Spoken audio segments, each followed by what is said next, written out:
நிறைய பேருக்கு பணம் வரும், ஆனா கையில தங்கவே தங்காது. எவ்வளவு வந்தாலும் எனக்கு செலவாகிக்கிட்டே இருக்கு. அப்ப அந்த பணத்தை நான் சேமிக்கணும்னா நான் என்ன பண்ணணும்? செல்வ வளம் அப்படிங்கிறது நம்ம குடும்பத்துல நமக்கு கிடைக்கணுங்கிறதுக்காக நிறைய பரிகாரங்களை சொல்லி வச்சிருக்காங்க. தென்மேற்கு திசையில அந்த மண் உண்டியலை வச்சு அதுல தினம் உங்களுக்கு வருமானம் வருது வரல, தினம் ₹1 அந்த உண்டியல்ல நீங்க போட்டுக்கிட்டே வரணும். நீங்க எந்த இடத்துல பணம் வச்சாலும் சரி, அதுல 5 ஏலக்காய் பச்சை கலர் துணியில முடிஞ்சு நீங்க பணம் வைக்கிற இடத்துல வச்சுட்டு வாங்க. செவ்வாய்க்கிழமை அன்னைக்கு சனி ஓரையில சிவப்பு நிற துணியில ₹9 நாணயங்களை எடுத்து வச்சு இந்த பணம் பெருகி கொண்டே இருக்கணும்னு முருகப்பெருமானை வேண்டிக்கிட்டு நீங்க அந்த நாணயத்தை எடுத்து வைங்க. கண்டிப்பா உங்களுக்கு அந்த பண ஈர்ப்பு அப்படிங்கறது பயன்படுத்திக்கிட்டே இருக்கும்.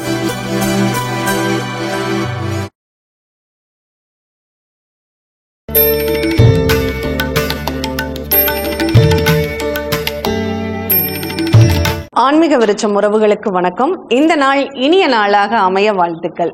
பணம், அந்த பண வருவாய் அப்படிங்கிறது எல்லாருக்குமே தேவைப்படக்கூடிய ஒரு நிகழ்வுங்க. நிறைய பேருக்கு பணம் வரும், ஆனா கையில தங்கவே தங்காது. எவ்வளவு வந்தாலும் எனக்கு செலவாகிக்கிட்டே இருக்கு. அப்ப அந்த பணத்தை நான் சேமிக்கணும்னா நான் என்ன பண்ணணும் அப்படிங்கிற கேள்விகள் நிறைய பேர் கேட்குறாங்க. இன்னும் சிலருக்கு போதுமான அளவுக்கு வருமானம் இல்லை, எனக்கு தேவையான அளவுக்கு வருமானம் வரணும், அதற்கான பரிகாரங்கள் ஏதாவது இருக்கா அப்படின்னு கேட்குறாங்க. பொதுவாக பணம் வருவதற்கான வழிகள் நிறைய வழிகள் இருக்குங்க. உங்க ஜாதகத்திற்கு எங்க இருந்து பணம் வரும், யாருக்கிட்ட இருந்து பணம் வரும். ஏன்னா பணம் நம்ம வேலையினால மட்டும்தான் வரும் அப்படிங்கிறது கிடையாது. இப்போ கமிஷனுக்கு பேசுகிறோம், அதன் மூலியமா நமக்கு ஒரு அமௌண்ட் கிடைக்குதுன்னா அதுவும் வரவு தான். இப்போ அம்மா நமக்கு கொடுக்குறாங்கன்னா அதுவும் வரவு தான். இடம், வீடு, வண்டி, வாகனங்கள்ல வாடகை வருதுன்னா அதுவும் வருமானம் தான். இப்படி பலதரப்பட்ட வழிகள்ல இருந்து பணம் அப்படிங்கறது நமக்கு வந்துகிட்டே இருக்கும். இந்த பணத்தை ஈர்க்கும் விதி அப்படின்னு ஒண்ணு உண்டு. நம்ம முன்னோர்கள் இந்த பணம் அப்படிங்கிற ஒரு நிகழ்வை ஈர்க்கிறதுக்காக, அந்த செல்வ வளம் அப்படிங்கிறது நம்ம குடும்பத்துல நமக்கு கிடைக்கணுங்கிறதுக்காக நிறைய பரிகாரங்களை சொல்லி வச்சிருக்காங்க.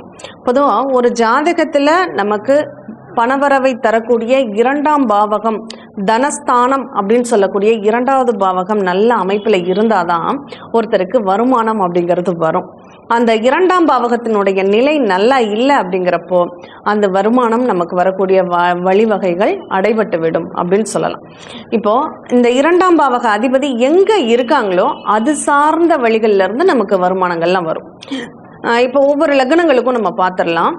பொதுவா மேஷ லக்னம் நம்ம பார்க்கக்கூடிய ஜோதிட முறை அப்படிங்கிறது அட்சய லக்ன பத்ததி அப்படிங்கிற ஒரு ஜோதிட முறையில தான் பார்க்க போறோம். ஏஎல்பி ஜோதிடம் அப்படின்னு சொல்றது. இந்த ஏஎல்பி அப்படின்னா அட்சய லக்ன பத்ததி. இந்த ஏஎல்பி ஜோதிட முறையில ஒவ்வொரு லக்னங்கள் மாறும் போதும் நமக்கு பணவரவுக்கான ஒரு சூழல் அப்படிங்கிறது மாறிக்கிட்டே இருக்கும் அப்படின்னு சொல்லலாம். அப்போ நம்ம ஒவ்வொரு லக்னங்கள், இப்ப மேஷ லக்னம் உங்களுக்கு அட்சய லக்னமாக போகுதுன்னு வச்சுக்கோங்களேன். உங்களுடைய லக்னத்திற்கு தன வருவாயை தரக்கூடிய 2ஆம் பாவக அதிபதி யாரு அப்படின்னா சுக்கிர பகவான். இந்த சுக்கிர பகவான் தாங்க மகாலட்சுமியின் அம்சம் அப்படின்னே சொல்றது. அப்ப இந்த சுக்கிர பகவான் உங்க ஜாதகத்துல உங்களுக்கு எந்த இடத்துல இருந்தா பணவரவை தடுக்கும் அப்படின்னு கேட்டீங்கன்னா, தனுசுல சுக்கிர பகவான் இருந்தால் பணவரவு அப்படிங்கிறது தடைபடும். துலாம்ல சுக்கிரன் இருந்தா பணவரவு அப்படிங்கிறது தடைபடும். அப்போ இந்த சுக்கிரன் தனுசுலையோ துலாம்லயோ இருக்குன்னு வச்சுக்கோங்களேன். அப்போ அவங்க பணவரவு அவங்களுக்கு ரொம்ப போராட வேண்டியது இருக்கும். சரி, அதுக்கு அவங்க என்ன வழி பண்ணலாம் அப்படின்னா, ஏதாவது பிரச்சனைக்குரிய நிகழ்வுகள் மூலம் பணவரவாயை அவங்க ஏற்படுத்திக்கலாம். அப்ப மற்றவங்க பிரச்சனையில இவங்களுக்கு வருமானம் தேடுறதுன்னு வச்சுக்கலாமே. இப்போ மருத்துவரா இருக்காங்க, வக்கீலா இருக்காங்க, போலீஸா இருக்காங்க, இதெல்லாம் மற்றவர்களுடைய பிரச்சனையில அவங்களுக்கு வருமானம் அப்படின்னு சொல்லலாம். அப்ப இந்த மாதிரி அமைப்புகள் உண்டு. சரி, இந்த மேஷ லக்னக்காரங்களுக்கு இந்த பணம் கையில தங்கணும்னா அவங்க என்ன பண்ணணும்? ஒன்றும் இல்லைங்க, நம்ம முன்னோர்கள் சொன்ன ஒரு விஷயம்தான். மண் உண்டியல் இருக்கு பாருங்க, அந்த மண் உண்டியலை வாங்கி நீங்க வீட்டில் வச்சுக்கோங்க. இந்த எங்க வைக்கணும் அப்படின்னா, உங்க வீட்டினுடைய தென்மேற்கு திசையில அந்த மண் உண்டியலை வச்சு அதுல தினம் உங்களுக்கு வருமானம் வருது வரல, தினம் ₹1 அந்த உண்டியல்ல நீங்க போட்டுக்கிட்டே வரணும். அந்த உண்டியல்ல பணம் போடும்போது மகாலட்சுமிய மனசுல நினைச்சிட்டு இந்த உண்டியல் பெருகி நிறைவாக பெருகிற மாதிரி எனக்கும் அந்த பணவரவு நிறைவாக வரணும்னு சொல்லி பிரார்த்தனை மட்டும் பண்ணிட்டு நீங்கள் போட ஆரம்பிங்க. இதை எப்போ பண்ணணும் அப்படின்னா, இந்த சுக்கிரன் வெள்ளிக்கிழமையில், சுக்கிர நாள் அப்படின்னு சொல்கிறது வெள்ளிக்கிழமை, அந்த வெள்ளிக்கிழமை அன்று சனி ஓரையில் நீங்கள் அந்த உண்டியலை வச்சு அந்த சனி ஓரையில் அந்த பணத்தை போட்டுக்கிட்டு வரணும். இந்த சனி ஓரையில் செய்யக்கூடிய ஒரு நிகழ்வுக்கு, அதுவும் மேச லக்னக்காரங்களுக்கு அவ்வளோ நல்ல பலன்கள் கிடைக்கும். நீங்கள் உங்கள் அனுபவத்தில் பார்த்துட்ருங்க. அப்போ இந்த காலகட்டங்கள் நீங்கள் இந்த சனி ஓரையில் அந்த பணம் உங்களால் முடிஞ்சது ₹1 நீங்கள் தினமும் போடணும். ஒரு 48 நாள் கண்டினியூஸாக நீங்கள் போட்டுக்கிட்டே வாங்க. 49வது நாள்ல இருந்து ஆட்டோமேட்டிக்காக உங்களுக்கு அதில் போடுற அளவுக்கு, மிச்சப்படுத்துகிற அளவுக்கு உங்களுக்கு பணவரவுக்கான வாய்ப்புகள் கிடைக்கும். சரி, இதில் மாத சம்பளம் வாங்குறவங்க இருப்பாங்க. நாங்கள்லாம் எப்படி தினம் பணம் போட முடியும்? அந்த உண்டியலில் போடுறதுக்குன்னே கொஞ்சம் சில்லறைகளை மாற்றி வச்சுக்கோங்க. ஏன்னா அது உங்களுக்கு ஏதாவது மற்ற வழிகளில் இருந்தும் உங்களுக்கு வருமானத்தை ஈட்டு தரக்கூடிய ஒரு சூழ்நிலைகளை உங்களுக்கு உருவாக்கும் அப்படின்னு சொல்லலாம்.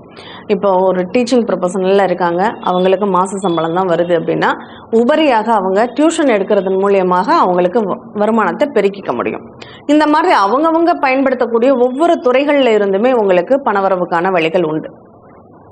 இப்போ ரிஷப லக்னம் அட்சய லக்னமாக போகுது. உங்களுக்கு இந்த வருமானம் தங்குவதற்கும் வருமானம் நிறைவாக வருவதற்கும் வந்த வருமானத்தை தக்க வைப்பதற்கும் என்ன பண்ணணும் தெரியுமா? நீங்கள் ஒன்றும் இல்லைங்க, நீங்கள் பெரும்பாலும் நீங்கள் பயன்படுத்தக்கூடிய ஒரு விஷயம் அப்படிங்கிறது பச்சை நிறமாக இருக்கணும். இந்த பச்சை நிற துணியை நீங்கள் பணம்னு எங்கே வச்சாலும் சரி, அந்த இடத்துல பச்சை கலர் அப்படிங்கிறத அங்கே பயன்படணும். அந்த பச்சை நிற துணியில் நீங்கள் பணத்தையோ சில்லறையோ சேர்த்துக்கிட்டு வர்றீங்க அப்படின்னா உங்களுக்கு சாதகமான பலன்கள் நிறையவே இருக்கும். இதை எப்போ பண்ணணும்? புதன்கிழமை அன்று குரு ஓரையில் நீங்கள் இந்த பச்சை நிற துணிகளை நீங்கள் பயன்படுத்திக்கிட்டு வரணும் அப்படின்னு சொல்லலாம். மிதுனம் அட்சய லக்னமாக செல்லக்கூடிய காலகட்டங்கள். இந்த மிதுன லக்னத்திற்கு பணம் வரணும் அப்படின்னா அவங்க என்ன பண்ணணும் அப்படின்னா, திங்கட்கிழமை அன்று செவ்வாய் ஓரையில் நீங்கள் ஏதாவது உயரமான இடத்துல, இந்த பரன்னு சொல்லுவோம் அந்த மாதிரி, அல்லது ஸ்லாப்பு அல்லது பீரோவில் உங்கள் தலைக்கு மேலே உள்ள இடங்கள்ல அந்த பணத்தை நீங்கள் ஒரு பெட்டி, மரப்பெட்டி இருந்ததுன்னா அந்த மரப்பெட்டியில் வச்சு வெள்ளை கலர் துணியை அதில் விரித்து நீங்கள் பயன்படுத்திக்கிட்டு வர்றீங்க அப்படின்னா அந்த பணம் சேமித்து வைக்கிறீங்க. அதாவது இதை இன்னைக்கு கட்டாயம் இந்த கிழமைகளில் நீங்கள் எடுத்து வச்சு ஆகணும். அப்படி எடுத்து வச்சுட்டு வரும்போது உங்களுக்கு அந்த பணம் வீட்டில் தங்கும், கையில் காசே இல்லை அப்படிங்கிற நிலை வராது அப்படின்னு சொல்லலாம். அடுத்து கடகம். இந்த கடக லக்னத்திற்கு ஞாயிற்றுக்கிழமை அன்னைக்கு வெள்ளி சுக்கிரனுடைய ஓரையில் என்ன பண்ணணும், ஒரு இளம் ரோஸ் பிங்க் கலர் துணியில், மில்க் ரோஸ்னு சொல்லுவோம்ல அந்த மாதிரி, அந்த பால் ரோஸ் கலரில் இளம் ரோஸ் கலர் துணியில் நீங்கள் அந்த பணத்தை சேமிக்கிறீங்க, அந்த பணத்தை வைக்கிறீங்க, பயன்படுத்துகிறீங்க அப்படின்னா அது உங்களுக்கு சாதகமான பலன்களை தரும். இதை நீங்கள் எதில் சேமிக்கலாம் அப்படின்னா, ஒரு வெள்ளி கலர் மாதிரி இருக்கக்கூடிய பெட்டி. இன்றைக்கி நிறைய அந்த சில்வர் கலர் பேப்பர் ஒட்டின பாக்ஸ் மாதிரியெல்லாம் இருக்கு இல்லையா, அந்த மாதிரி ஒரு பெட்டி, அது பார்க்குறதுக்கு வெள்ளி மாதிரி இருக்கணும். அந்த வெள்ளி மாதிரி உள்ள பெட்டியில் நீங்கள் அந்த பணம் சேமித்து வச்சுக்கிட்டு வர்றீங்க அப்படின்னா கட்டாயம் உங்களுக்கு பணம் குறைவில்லாமல் இருக்கும் அப்படின்னு சொல்லலாம். சிம்ம லக்னத்திற்கு புதன்கிழமை அன்னைக்கு புதனுடைய ஓரையிலேயே நீங்கள் எந்த இடத்துல பணம் வச்சாலும் சரி, அதில் 5 ஏலக்காய், அந்த ஏலக்காயை மட்டும் அந்த 5 ஒரு பச்சை கலர் துணியில் முடிஞ்சு நீங்கள் பணம் வைக்கிற இடத்துல வச்சுட்டு வாங்க. அதுவும் முக்கியமாக நீங்கள் அந்த 2 இடங்களில் பணத்தை சேமிப்பது நல்லது. ஒரே இடத்துல பணம் வைக்கக்கூடாது, 2 இடங்களில் பணம் வைக்க வேண்டும் அப்படின்னு சொல்லலாம். அப்போ 2 பொம்மைகள் சேர்ந்த இடமாக இருந்தால் நீங்கள் பணம் வைக்கிற இடத்துல ஒரு 2 பொம்மைகளை வாங்கி அங்கே வச்சுருங்க. இந்த மாதிரி ஒரு நிகழ்வை பயன்படுத்தும் போது உங்களுக்கு பணம் கண்டிப்பாக கட்டாயம் தங்கும், பணம் இருந்துக்கிட்டே இருக்கும், இல்லைங்கிற நிலை வராது. கன்னி லக்னத்திற்கு பணம் தங்கணும் அப்படின்னா இந்த வருமானத்தை பெருக்குவதற்கு அவங்க என்ன செய்ய வேண்டும்? வெள்ளிக்கிழமை அன்று சந்திர ஓரையில், வெள்ளிக்கிழமை அன்னைக்கு சந்திர ஓரையில் அவங்க அந்த பணத்தை சேமிக்கிறீங்க அப்படின்னா உங்களுக்கு சாதகமான பலன்கள் நிறையவே இருக்கும் அப்படின்னு சொல்லலாம். சரி, நீங்கள் என்ன பண்ணணும் அப்படின்னா, முதல்ல அந்த பணத்தை சேமிக்கிறதுக்கு முன்னாடி ஏதாவது அம்மன் கோவிலில் போய் அந்த உண்டியலில் அம்மன்கிட்ட பிரார்த்தனை பண்ணிட்டு காணிக்கையை போட்டுட்டு அதுக்கப்புறமா நீங்கள் உங்கள் பணம் வைக்கக்கூடிய இடத்துல பர்ஸ்லையோ ஹேண்ட்பேக்லேயோ ஏதாவது ஒரு நிகழ்வுகளில் நீங்கள் அந்த பணத்தை சேமிக்கலாம் அப்படின்னு சொல்லலாம். சரி, என்ன கலரை பயன்படுத்தணும் அப்படின்னா, வெள்ளை நிறம், நல்ல ஒரு சாண்டல் கலரில், ஆஃப் ஒயிட்னு சொல்லுவோம்ல, அந்த மாதிரி கலர் துணியில் நீங்கள் அந்த பணத்தை வச்சுட்டு வரீங்க அப்படின்னா உங்களுக்கு பணம் இருப்பு அப்படிங்கிறது குறையாமல் அப்படியே இருக்கும் அப்படின்னு சொல்லலாம். துலாம் லக்னம். இந்த துலாம் லக்னக்காரங்களுக்கு அவங்களுக்கு இயல்பாகவே பணம் வரும் போகும், ஒரு சமமான ஒரு சூழ்நிலை அப்படிங்கிறது உண்டு. அதே நேரத்தில் அவங்களுக்கு பொருளாதாரம் அப்படிங்கிறது ஏதாவது ஒரு நிகழ்வுகளில் இந்த வியாபார வர்த்தகத்தோடு சேர்ந்து அவங்க பயணிக்கிறாங்கன்னா அவங்களுக்கு இன்னும் சாதகமான ஒரு சூழ்நிலைகள் நல்லாவே இருக்கும் அப்படின்னு சொல்லலாம். அப்போ இவங்களுக்கு இந்த பணம் வருவதற்கான வாய்ப்புகளை கொடுக்கணுன்னா என்ன பண்ணணும்னா, அவங்க சிவப்பு நிற துணியை பயன்படுத்தணும். செவ்வாய்க்கிழமை அன்று சிவப்பு நிற துணியில் சூரிய ஓரையில் நீங்கள் அதில் முதல்ல பணத்தை எடுத்து வச்சு பிரார்த்தனை பண்ணிக்கிறீங்க அப்படின்னா உங்களுக்கு சாதகமான பலன்கள் நிறையவே இருக்கும். நீங்கள் என்ன பண்ணணும், அந்த வெளிச்சம் படாத ஒரு இடத்துல பணத்தை வைக்கணும். அதாவது அந்த ஒரு அறையெல்லாம் வெளிச்சமாக இருக்கலாம், பட் அந்த நீங்கள் பணம் வைக்கக்கூடிய அந்த இடம் அப்படிங்கிறது கொஞ்சம் வெளிச்சம் படாத இடமாக இருந்தால் உங்களுக்கு சிறப்பாக அந்த பணம் அப்படிங்கிறது சேர்ந்துக்கிட்டே இருக்கும் அப்படின்னு சொல்லலாம். விருச்சக லக்னம். இந்த விருச்சக லக்னத்திற்கு பணம் சேமித்து வைக்கணும் அப்படின்னா என்ன பண்ணணும், குரு மஞ்சள் கலரில் உங்கள் மனசுக்கு பிடிச்ச மகான்கள் யாராவது, குருமார்கள் யாராவது, அவங்கள மனசில் வேண்டிக்கிட்டு வியாழக்கிழமை அன்னைக்கு புதனுடைய ஓரையில் மஞ்சள் கலர் துணி பயன்படுத்தணும் அல்லது மஞ்சள் கலர் பர்ஸ் பயன்படுத்தணும். அந்த மஞ்சள் நிற பர்ஸில் நீங்கள் பணத்தை வச்சு எடுக்கிறீங்க அப்படின்னா கண்டிப்பாக அது இருப்பு இருந்துக்கிட்டே இருக்கும். இப்போது ஒரு 48 நாளைக்கு நீங்கள் அந்த பர்ஸில் பணம் வைக்கிறீங்கன்னா அந்த பணத்தை எடுக்கக்கூடாது. அந்த மாதிரி நீங்கள் குறைவாக வச்சாலும் சரி, இல்லை ₹1 நாணயமாக வச்சாலும் சரி, அல்லது ₹10 நோட்டாக வச்சாலும் சரி, ஒரு 48 நாளைக்கு அந்த பணத்தை எடுக்கிறது இல்லை அப்படின்னு முடிவு பண்ணிக்கோங்க. அது என்ன பிரச்சனைகள் வந்தாலும் சரி, அது இல்லைன்னா என்ன பண்ணுவீங்க அப்படிங்கிற மனப்பக்குவத்தோடு அதை பயன்படுத்துங்க. கண்டிப்பாக அது அந்த ஈர்ப்பு விதி, அந்த பணம் இருக்க அது இழுத்துக்கிட்டே இருக்கும், சேர்த்துக்கிட்டே இருக்கும், அது உங்களுக்கு அதிகமாக பயன்படும். தனுசு லக்னத்திற்கு பணம் நிறைவாக இருக்க என்ன பண்ணணும் அப்படின்னா, சனிக்கிழமை அன்று சுக்கிர ஓரையில் நீல கலர் வஸ்திரம் அல்லது நீல கலர் பர்ஸில் நீங்கள் பணத்தை சேமிக்கிறீங்க அப்படின்னா உங்களுக்கு சாதகமான பலன்கள் நிறையவே இருக்கும். அது எப்போதுமே உங்களுக்கு பெருகி கொண்டே இருக்கும் அப்படின்னு சொல்லலாம். மகர லக்னத்திற்கு இந்த தோளால் செய்யப்பட்ட பர்ஸ் இருக்கும், அது நீல கலரில் வாங்கிக்கோங்க. அதே சமயம் அந்த லப்பர், அது தோல் பர்ஸ்ன்னு சொல்லுவோம்ல, அந்த மாதிரி பயன்படுத்திக்கோங்க. அது நீல கலரில் இருக்கணும். என்ன கிழமையில் நீங்கள் பயன்படுத்தலாம் அப்படின்னா, குரு ஓரையில், சனிக்கிழமை அன்று குரு ஓரையில் முதல்ல அதில் ₹21 நாணயத்தை நீங்கள் எடுத்து வைங்க. ₹21 பணம் அதில் வைக்கணும். வச்சிங்கன்னா உங்களுக்கு அடுத்தடுத்து அந்த பணம் பெருகி கொண்டே இருக்கும். உங்களுக்கு நிறைய நன்மைகள், சாதகமான பலன்கள் அப்படிங்கிறது இருந்துக்கிட்டே இருக்கும். இந்த மீனத்திற்கு பணவரவுக்கான பணம் நிலைச்சி இருக்கணும், பணம் சேர்ந்துக்கிட்டே இருக்கணும், பெருகி கொண்டே இருக்க வேண்டும் அப்படின்னு நீங்கள் நினைக்கிறீங்கன்னா, செவ்வாய்க்கிழமை அன்னைக்கு சனி ஓரையில் சிவப்பு நிற துணியில் நீங்கள் ₹9 நாணயங்களை எடுத்து வச்சு இந்த பணம் பெருகி கொண்டே இருக்கணும்னு முருகப்பெருமானை வேண்டிக்கிட்டு நீங்கள் அந்த நாணயத்தை எடுத்து வைங்க. கண்டிப்பாக உங்களுக்கு அந்த பண ஈர்ப்பு அப்படிங்கிறது பயன்படுத்திக்கிட்டே இருக்கும்.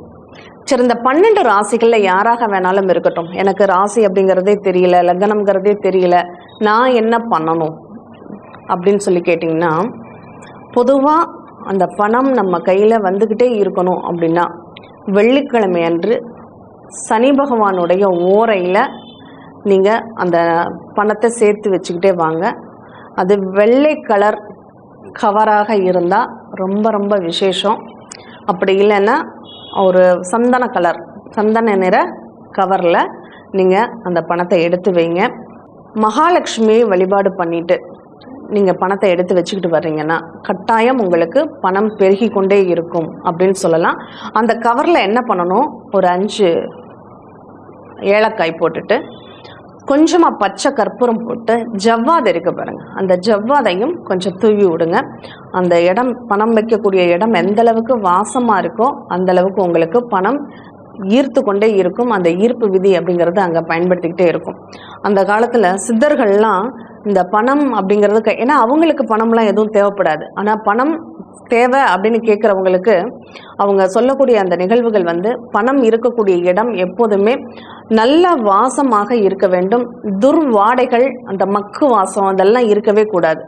அப்போ நல்ல ஒரு வாசமாக இருக்கக்கூடிய அந்த இடத்துல நீங்கள் பணத்தை வச்சு எடுக்கிறீங்க, கமகமன்னு மணந்துக்கிட்டே இருக்குது அப்படின்னா அங்கே மகாலட்சுமி வாசம் செய்வாள். நீங்கள் அந்த இடத்துல நீங்கள் வாரத்துக்கு ஒரு நாள் வெள்ளிக்கிழமை அன்னைக்கு மல்லிகை பூக்களால் அர்ச்சனை, அந்த பணத்திற்கு நீங்கள் அர்ச்சனை பண்ணி வழிபாடு பண்ணுறீங்க அப்படின்னா கண்டிப்பாக அந்த ஈர்ப்பு விதி அப்படிங்கிறது வேலை செய்யும். பணம் வந்து கொண்டே இருக்கும். யார் மூலியமாவது பணம் வரும். உங்களுக்கு பொருளாதாரத்தில் மேன்மைகள் நிறைய கிடைக்கும். மீண்டும் இனியதொரு நிகழ்வில் சந்திப்போம். நன்றி, வணக்கம்.